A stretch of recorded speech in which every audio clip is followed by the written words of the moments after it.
I caught my sister selling counterfeit versions of my handmade products online using my brand name and photos of my work, and it almost destroyed our family. I caught my sister selling counterfeit versions of my handmade products online using my brand name and photos of my work. I'm still reeling from the betrayal. It all started when I noticed a surge in website traffic to my Etsy shop, Nova's Needlework. Normally, I get a steady stream of customers, but this was something else entirely. I checked my analytics, and it showed most of the traffic was coming from a link I didn't recognize. Curiosity piqued, I clicked it, and my blood ran cold. It was a nearly identical website, same brand name, same logo, and the same photos of my most popular items, only the prices were significantly lower. I knew instantly what was happening. My younger sister, Kinsley, was selling fake versions of my products. I'd poured my heart and soul into building this business, spending countless hours crafting unique items with intricate designs and premium materials. And now she was profiting off my hard work, ripping me off blind. That night, I couldn't sleep. The anger, disappointment, and betrayal were overwhelming.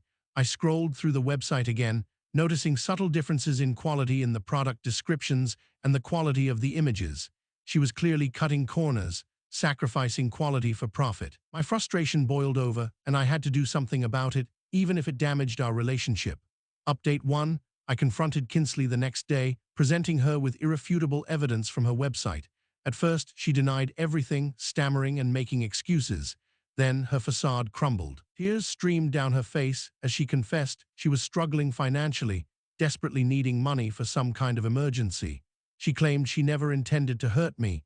This didn't fully justify her actions, but I couldn't deny the mix of guilt and sorrow clouding her response. The sheer desperation in her voice made me rethink everything. However, this didn't make her behavior excusable. She was harming my business, reputation, and my income, making my efforts look like some sort of cheap product. The financial implications are staggering, but the emotional toll is far greater. I'm devastated that my own sister would betray my trust and steal from me. Yet, the fact remains she did just that. I explained calmly and clearly how much this hurt me, how deeply she'd damaged my business, and how little consideration she'd given to the potential consequences. Update 2. Things haven't been easy since the confrontation. We've entered some sort of awkward truce. I agreed not to take legal action if she took down the website, paid back a portion of what I've lost, and began attending therapy sessions. I feel a responsibility to help her. The money she needs to pay me back is equivalent to about half a year's worth of hard work. I found that there is a lot of things that happened and have been contributing factors to her situation that she couldn't handle alone. Her boyfriend cheated on her for quite a while. She found out he was dating another girl during this time. He also started becoming violent. I had already contacted someone to help her get everything out of her apartment. This will cost a large amount of money, and she would be responsible for that, even with her taking down the website. My heart aches for her, seeing her spiral, but I can't fully forgive her. She did betray me. Her actions had serious consequences, and the damage goes beyond what money can fix. It's affected my reputation, my business, and most importantly, my relationship with her. We're working on repairing our relationship, attending family therapy, and focusing on open communication. This means discussing our money problems. However, while the therapy is helping, the path to reconciliation is far from over. Trust isn't rebuilt overnight, but it is one that we can work on and hopefully restore, which I think might take a lifetime. Update 3. It's been 6 months, and the healing process continues slowly but surely. Kinsley has taken down her website, repaid a large portion of the money she owed. I will work out a repayment plan for the rest of her debt. She's been working on gaining additional income so she can handle the payments. She is now taking on additional employment. Our family therapy sessions have been invaluable. Kinsley has been incredibly committed to making amends and repairing our relationship. The pain still lingers, but there is a palpable shift toward healing. There's a cautious optimism that maybe things can work out. Our family is closer because of this, having to communicate with each other, and it's something we all value. That said, the entire situation shook our family to its core, and we have all taken steps to work on ourselves individually and as a unit. Even though we have a lot of work to do, I'm hopeful that we can fully reconcile our relationship over time. I am thankful for the support from my friends, family, and the Reddit community during this painful and trying experience. I found out my teenage daughter has been pretending to be twins at school for 3 years, and the principal wants to expel both of them. It started with a casual conversation with my daughter, Lily. She was unusually chatty, describing a silly argument she'd had with her twin, Chloe, about who got to wear the sparkly purple backpack to school that day. I chuckled, thinking it was a funny story until I realized that I'd never heard her mention a twin before. My husband and I are only children. We don't have any nieces or nephews, and neither of our families have a history of twins. I dismissed it initially. My head was spinning with the other chaos of daily life, so I simply asked what she was talking about, but it just spiraled into this crazy mess. Chloe, honey, you don't have a twin. Lily's face fell. A mixture of fear and defiance flickered in her eyes. She admitted, with a shaky voice, that Chloe wasn't real. She was a character Lily had created 3 years ago. Apparently, Lily had been creating a persona at school as her twin sister. In fact, she and her twin had been living separate lives at school for 3 years. It turned out, Chloe had her own friends, teachers, and even teachers who liked her better than Lily and didn't even notice it was Lily. That's what Lily told me. I was shocked, absolutely floored. How could my quiet, studious daughter have kept up such a massive deception for so long? What would the rest of Lily's life look like? A knot of fear tightened in my stomach. This wasn't some little white lie. This was a huge web of fabrication. My first thought was, how would the rest of her life be after I told her I found out? What would she do?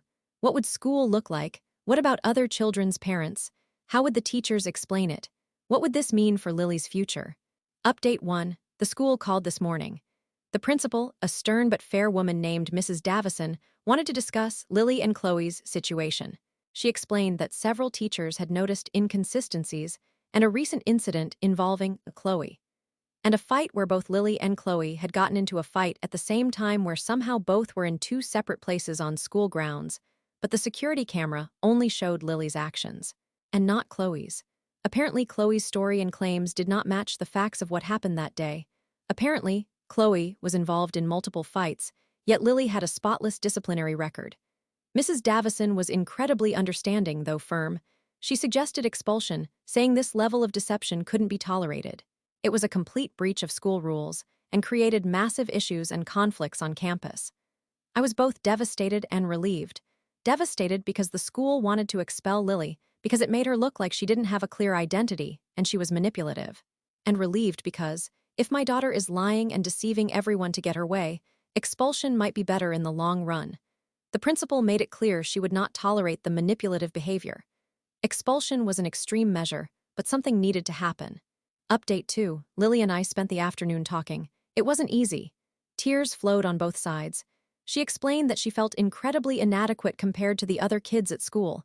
The idea of creating Chloe, a more confident, popular version of herself.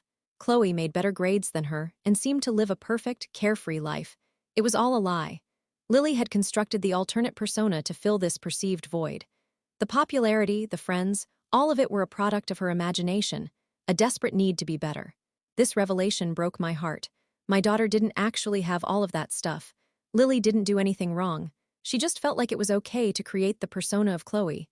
I didn't know how to help Lily at that point. She was an adult, but was still young enough that I could help guide her. Update 3. I met with Mrs. Davison again. I presented Lily's side of the story, emphasizing the underlying issues of insecurity and low self-esteem. I shared the plan I had created with Lily to help her cope with her self-esteem issues. She worked with our therapist and a school counselor to build a better approach.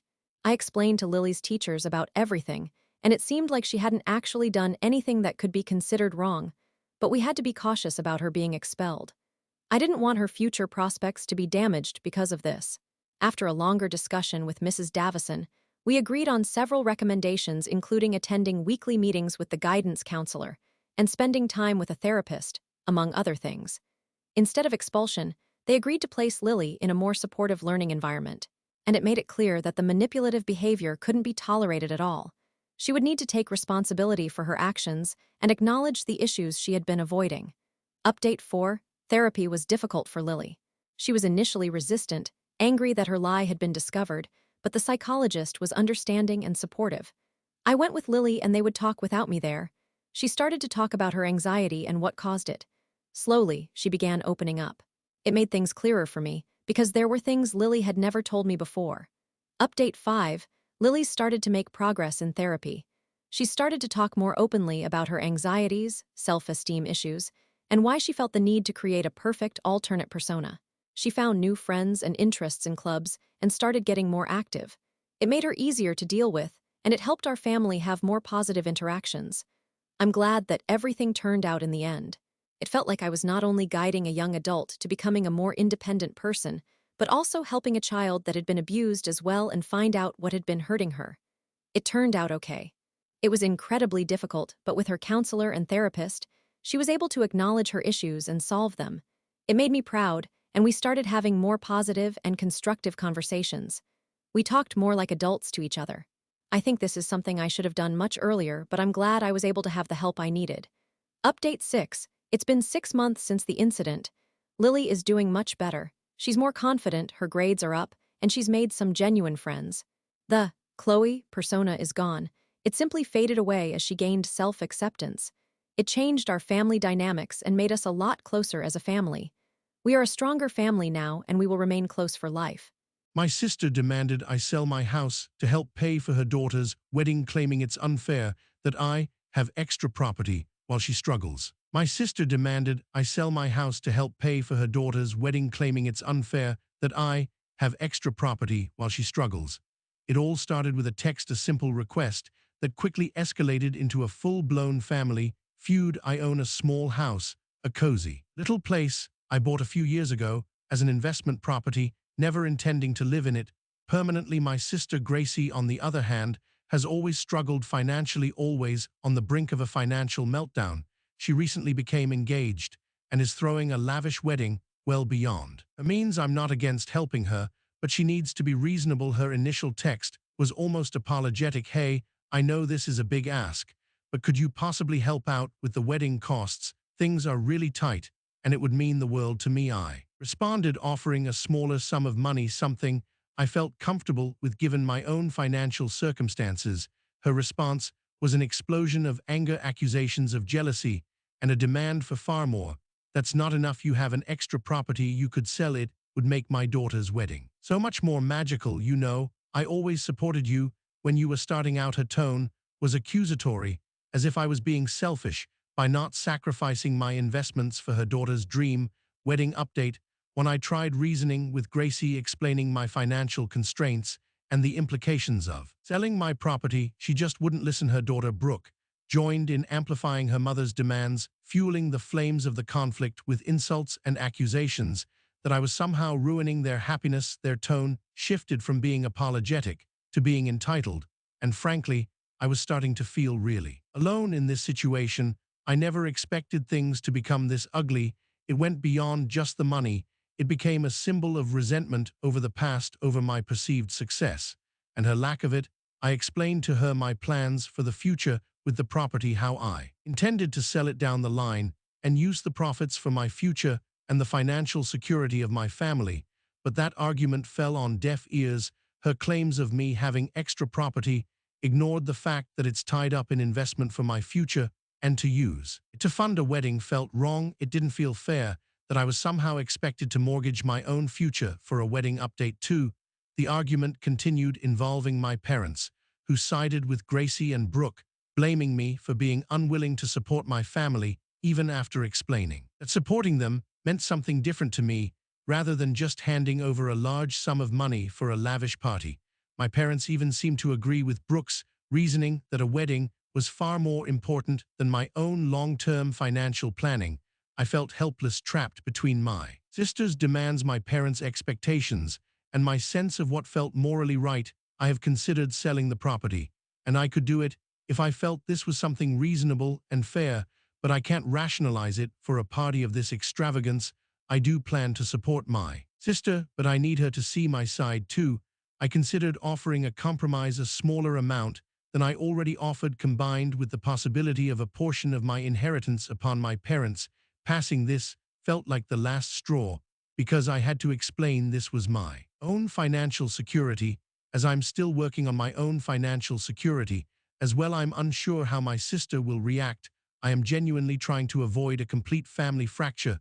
This feels entirely one-sided and is not only unfair to me, but hurtful to our long-term family relations as well. Update 3. Gracie's response to my compromise was mixed. She agreed to a smaller sum of money, this time accompanied by an apology for her initial behavior, but Brooke still seemed resentful, even after I attempted to understand her feelings. This situation made me reevaluate my own actions and words. I am not a billionaire, and I should not be expected to pay for a lavish wedding just because I have something someone else does not. This argument highlighted the differences in our financial situations and the expectations that come with it. It also emphasized how family dynamics can quickly unravel when expectations go unmet. This whole ordeal has shown me that financial matters can be extraordinarily emotional and even harmful to family relationships. My feelings are mixed after this compromise. I'm happy I was able to avoid selling the property, but saddened by the deep resentment still underlying in the family. I hope this can be resolved, but there is a part of me that is unsure. There's still lingering resentment, particularly from Brooke, and there's an underlying fear of future conflicts and financial demands. I'm learning to set boundaries for my own financial health and to prioritize my own future. I hope this will not damage our relationship too greatly, but only time can tell. I offered counseling to try to resolve things going forward and to set boundaries for the future, hoping it will stop more arguments and disputes from happening. I hope this whole ordeal can be resolved so I can move past this conflict. My wife's book club turned out to be a front for an illegal gambling ring, and now she's mad I won't bail her out of jail. It started innocently enough. My wife, Deborah, joined a book club. I thought it was a harmless way for her to socialize. She'd been feeling isolated since we moved to this small town a year ago. She raved about the women, their lively discussions, and the delicious snacks. She even started hosting some of their meetings in our home. But then things started to change. Late-night whispers, hushed phone calls, and a sudden influx of cash into our joint account that Deborah couldn't explain. The book club money, she called it, always a vague smile playing on her lips when she mentioned it. My gut churned. I tried to broach the subject, but she'd brush me off, her tone shifting from playful to defensive. She told me to mind my own business. My anxieties grew into a full-blown suspicion. One evening, I heard something through the vent in the ceiling. I saw my wife and 3 other women huddled around a table in our living room, surrounded by stacks of cash and laptops. They were furiously typing numbers into spreadsheets, the tense whispers replaced with excited shouts. They weren't discussing books. This wasn't a book club. This was something else entirely. I tiptoed away, my heart pounding in my chest. I needed to know what was happening. I researched Deborah's book club online, but found nothing about them except for some social media mentions with a handful of group photos. I saw no references about their meetup locations and only some vague book titles. A week later, the police raided our home. Deborah and the other women were arrested on charges related to illegal gambling and money laundering. I watched in stunned silence as officers carted them away, the air heavy with the smell of betrayal and fear. My wife's book club was nothing more than a cleverly disguised front for an illegal operation. Now Deborah's in jail awaiting trial. Her lawyer says bail is impossibly high and advised us to consider selling the house or whatever assets we had to come up with it. She's frantic, blaming me for not noticing sooner, for not supporting her. She called, sobbing, begging me to bail her out, offering to give me anything in exchange for my help, our house, our savings, our daughter's college fund. But I can't do it. I can't risk everything we have for a woman who, until now, has hidden a criminal operation from me. I'm torn apart by this. It's not just the financial burden, it's the emotional fallout. I never imagined this could happen. I never imagined that my wife, the woman I loved, could be capable of this deception and manipulation. It makes me question everything. Every laugh, every smile, every supposedly harmless activity felt fake. She's calling and I can't answer. My head is pounding. Do I stay strong, knowing I'm making the right decision even if it destroys our family? Or do I buckle under the pressure of her pleas, risking everything for a chance to have her back? Update 1. The calls haven't stopped. Deborah's lawyer contacted me again this morning, this time mentioning possible plea deals that would significantly reduce her sentence. She's saying the state has sufficient evidence to prosecute, and the longer this goes, the more severe the sentencing would be. This time, the lawyer was less sympathetic and more direct, saying there was a 99% chance of her getting life without parole. It's twisting the knife deeper, knowing my inaction could seal her fate. He hinted that a large sum could make things smoother. Her sister called me, a relative I never met before. It was a desperate plea, suggesting I had an obligation to help. The weight of their collective desperation is crushing me. I've lost sleep, I haven't eaten, I keep replaying that scene through the vent, that table surrounded by money, the way she grinned when the bets came in. What if they were only making small bets? Was this worth ruining our lives? I can't trust her anymore. The woman who was my best friend, who bore our child. She's a stranger now, shrouded in shadows and deceit. My child's future is now uncertain. She will likely not be able to attend her mother's graduation ceremony, and my parents want to get involved, saying that this whole thing is my fault. Do I save her or save myself? Update 2. I met with Deborah's lawyer again today. This time, he had the plea deal documents. He explained it further, highlighting the potential for a reduced sentence if we could come up with a significant amount of money by the deadline. He said that if I paid the bail, the trial could proceed with a possible reduction in sentencing and no need for a plea bargain. But if I refused, Deborah was facing a lifetime behind bars. He emphasized how this would severely affect our daughter's future and my own. He brought up potential legal ramifications. I know I'm not a criminal. I need to protect myself. He told me that they are seeking to charge me as an accomplice as well.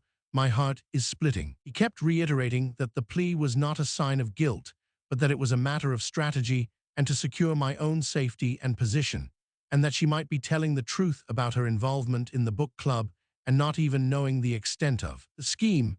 I'm going back and forth between helping her and giving her up.